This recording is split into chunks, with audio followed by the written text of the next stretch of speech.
Have you ever opened your banking app and felt a spark of pride, then caught your reflection and felt absolutely nothing?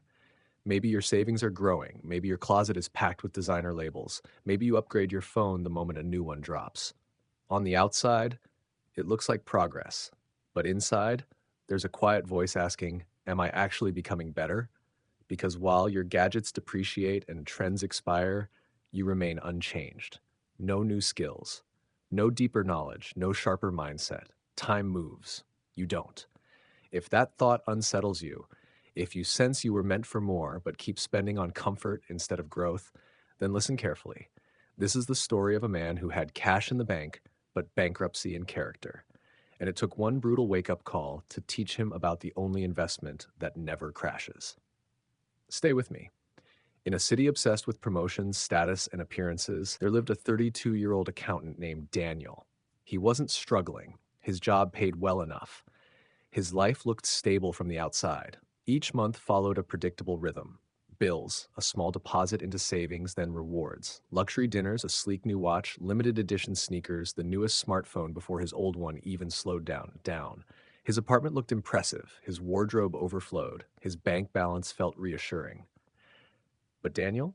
5 years had passed, and he was identical to the man he used to be. Same abilities, same routines, same shallow conversations, same ceiling over his potential. Everything around him was upgrading, except him. Around him, conversations were changing. Colleagues debated the online programs they'd enrolled in, the books reshaping their thinking, the certifications they were chasing after work. Daniel would grin, nod politely, and think, why pour money into that? I'm already comfortable. To him, learning looked optional, extra, unnecessary. His younger sister saw it differently. She was a teacher, earning far less than he did, yet every year she seemed to expand. New teaching strategies, new software, even a new language she practiced at night. She carried curiosity like fuel. Sometimes she'd ask gently, Daniel, when was the last time you learned something that scared you? He would brush it off with a chuckle. I'm fine. I know everything I need for my job. But the laughter faded when the lights went out. Late at night, in the silence of his apartment, the thrill of his latest purchase would evaporate. The watch was just metal. The phone was just glass. The sneakers were just fabric. And beneath the quiet, something heavier surfaced. A hollow ache. It felt as if his savings were slowly rising, while his relevance was quietly declining. One evening, his eyes drifted to the framed college diploma on the wall, 7 years old, coated in dust. It represented a past version of him who had once been hungry, ambitious, sharp. Now it was just decoration. His bookshelf stood nearly bare, except for outdated textbooks he hadn't touched in years. He walked to the mirror and forced himself to ask the question he'd been avoiding. If I lost my job tomorrow, would anyone hire me? The thought hit like ice water. Without his title, without the company logo behind his name, who was he? No rare expertise, no evolving skill set, no edge, just another employee filling a seat. Replaceable, forgettable, ordinary. And he was beginning to realize something terrifying. Average wasn't neutral. It was another word for trapped. One ordinary Tuesday, Daniel stepped into the office and immediately sensed something different. The air was electric. People were whispering, smiling, refreshing their inboxes. A senior role had opened up, higher authority, twice the salary. The breakthrough he had quietly expected would eventually be his. His pulse quickened. This is it. I've been here longer than almost anyone, he told himself. Seniority had to count for something. Minutes later, the team gathered. The manager cleared his throat and read the name. It wasn't Daniel. It was Kevin, 26 years old, 3 years younger, only 2 years with the company. Applause filled the room. Daniel felt frozen in his chair, hands stiff, smile forced. Then came the explanation. Kevin has relentlessly invested in himself, advanced Excel certifications, data analytics training, leadership programs. He's introduced innovations that changed how we operate. He represents where this company is headed. Each sentence landed like a blow. Not loyalty, not attendance, not time served. Growth. That was the difference. After the meeting, Daniel asked to speak privately. Why wasn't it me? I've given 5 years to this place. His manager's expression wasn't angry. It was worse, sympathetic. Daniel, you're dependable, but you're the same professional you were 5 years ago. You perform the same tasks the same way. Kevin, in 2 years, increased his value beyond yours. That's the gap. The words echoed long after Daniel left the office.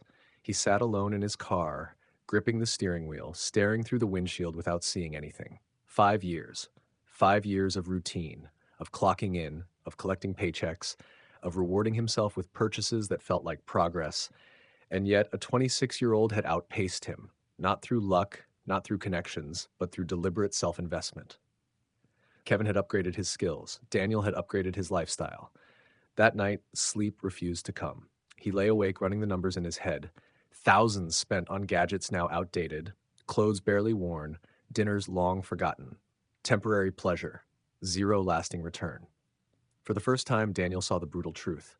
He hadn't been building a future. He had been decorating a cage. Thousands of dollars. The number kept echoing in his mind.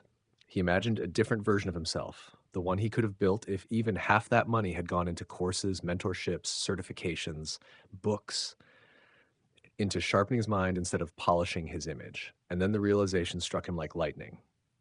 I've been protecting my bank balance while bankrupting my potential. The next morning, Daniel made a choice that scared him more than missing the promotion. He would stop pouring money into assets that decay and start investing in the only asset that compounds: himself. There was just one problem. He didn't know where to begin. That's when he thought of someone he hadn't spoken to in years, his former college mentor, Mr. Thomas, a professor who had later built a thriving consulting firm, a man known not just for his success, but for his obsession with continuous learning. Daniel sent a message. They agreed to meet that Saturday at a quiet coffee shop. When they sat down, Daniel didn't pretend. Mr. Thomas, he said, his voice tight with frustration, I've wasted 5 years. I stood still while everyone else improved. Now I'm falling behind. How do I fix this? Mr. Thomas didn't judge him. He smiled calmly. The best moment to start was 5 years ago, he said. The next best moment is right now. He took out a notebook and drew a line down the center of the page. 2 columns. On this side, he said, tapping the left column, is where most people put their money. He began listing items. Brand new car, loses value the second you drive it off the lot. Newest smartphone, outdated before the contract ends. Designer clothes, irrelevant next season. Entertainment, excitement tonight, nothing lasting tomorrow. He looked up at Daniel. All of these decline. The moment you purchase them, they're already worth less than what you paid. Depreciating assets, shiny, attractive, but shrinking by the day. And Daniel suddenly realized he had been filling his life with things that were quietly losing value, just like him. Then Mr. Thomas tapped the blank space on the right side of the page. Now this, he said, is where high performers put their money. He began writing deliberately. Skills, raise your earning ceiling for life. Knowledge, multiplies when applied. Health, the engine behind every achievement. Relationships, open doors you can't even see yet. Experiences that challenge you turn into wisdom. He paused. These don't shrink. They expand. Over time, they compound. Then he leaned in closer. Here's what most people miss, Daniel. When you invest in yourself, you're not purchasing an object.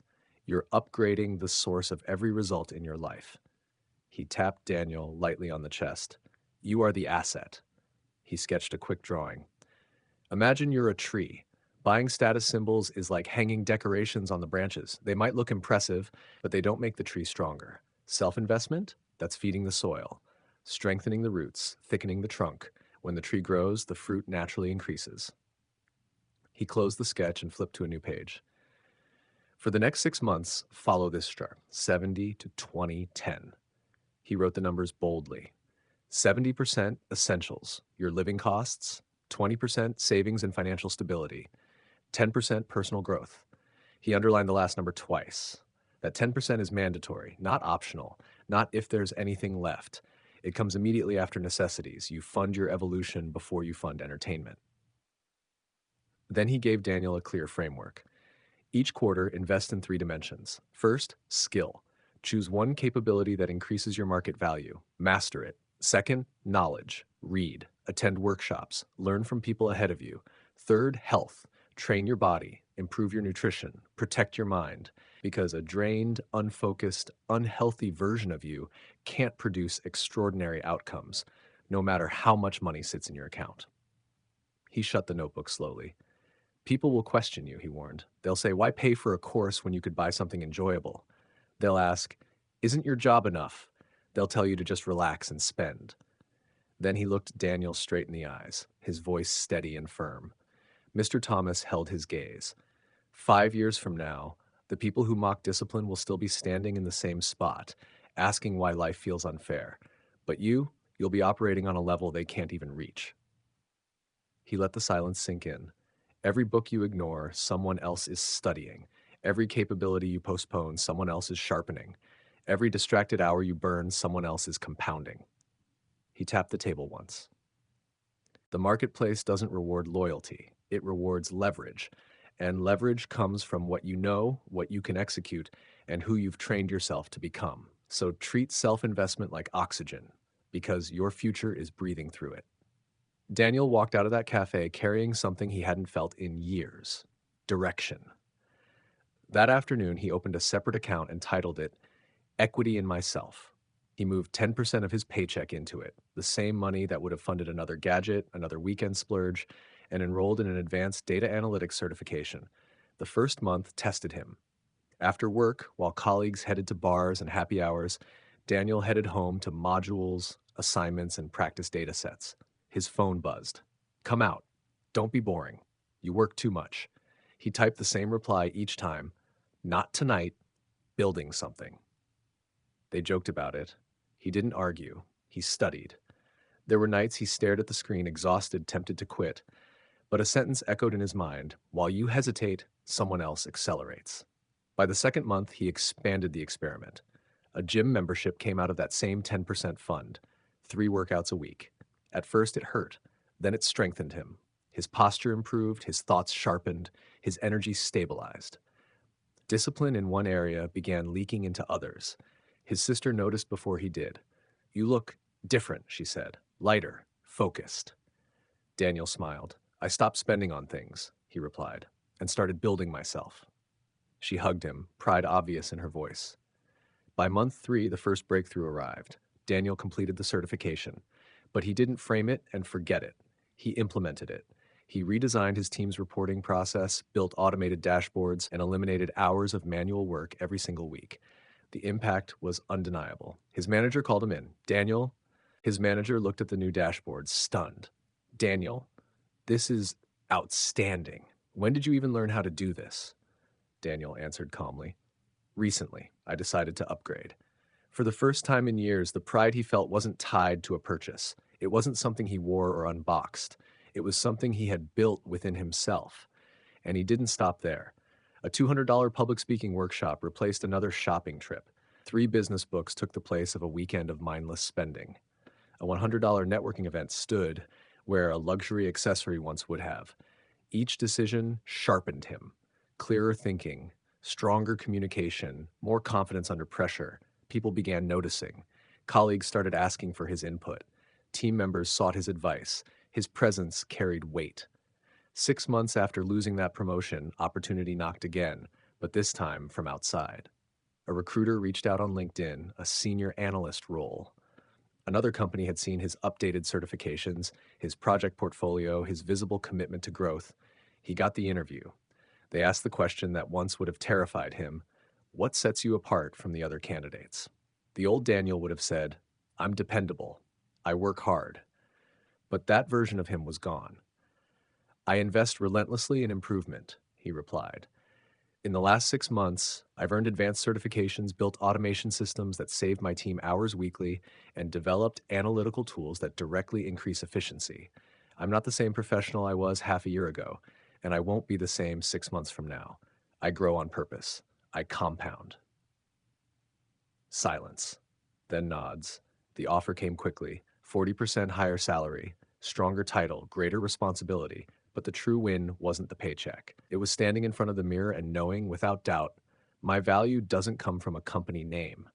It comes from who I've chosen to become.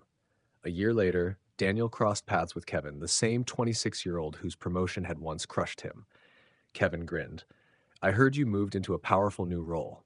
That's huge. Congratulations. Daniel shook his hand firmly. Thank you. And honestly, thank you for beating me that day. It was the wake-up call I needed. Kevin blinked, confused. Daniel continued, "You forced me to realize something. The only investment that truly matters is the one you make in yourself. Everything else is just distraction dressed up as success." Now, let me ask you something. Daniel's story isn't just his, it's yours, if you choose it to be.